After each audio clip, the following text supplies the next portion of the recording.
have time for one more? One more, yeah.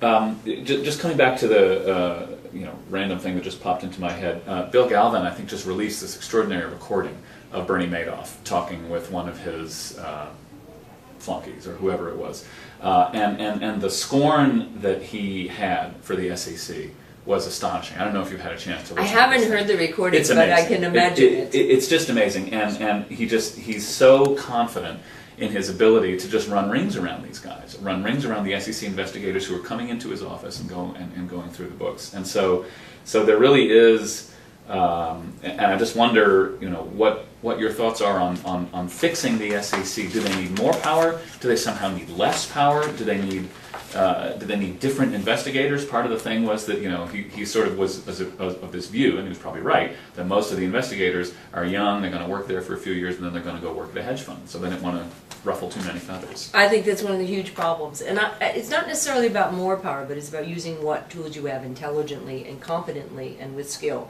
And one of the things I've seen, and I've said this, when I was growing up, public service was a great call. JFK, ask not what your country can do for you. I was always proud to stand up in front of a jury and say, I represent the Commonwealth in this case. I represent the people of the Commonwealth.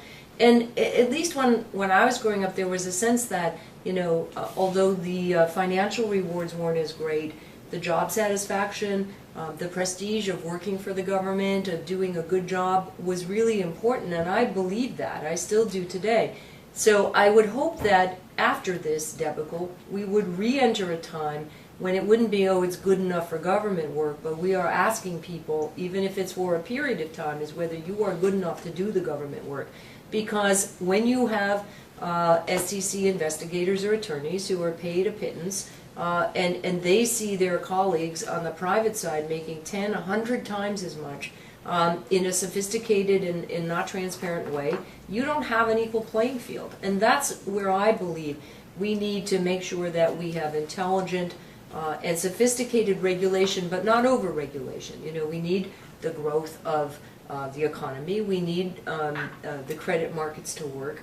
But we also need to change the idea that the only people who go into government are those who couldn't do any better, and that we provide incentives, if they're not financial, for good, smart people to come in, as I think we have examples of. Former AG and former government Spitzer, whatever you think about what else he did, was very smart, and he was determined to make sure that he would start to pierce that corporate veil of people who put greed, their own personal greed, ahead of everything else. It wasn't just for the company.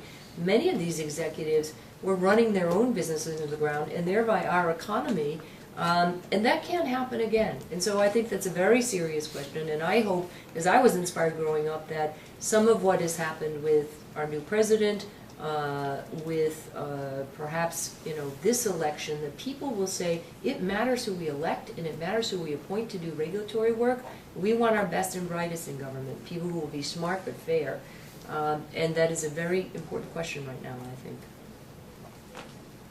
Okay. Thank you so much. Thank you. It's a pleasure. Yeah. Thanks very much.